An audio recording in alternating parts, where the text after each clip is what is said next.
పెట్టేవారుగా ఉందామా? దేవుణ్ణి బాధ పెట్టేవారుగా మనం ఉండవలసిన అవసరత లేదు.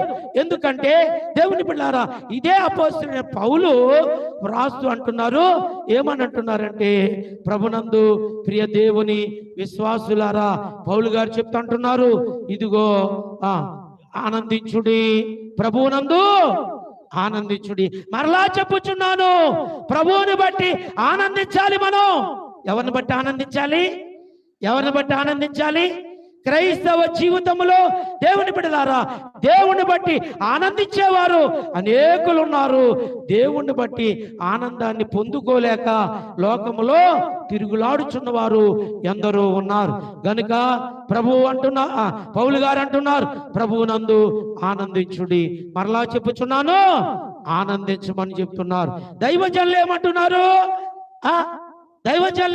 ఆయన పాటలు? ఆనందకరమైనదే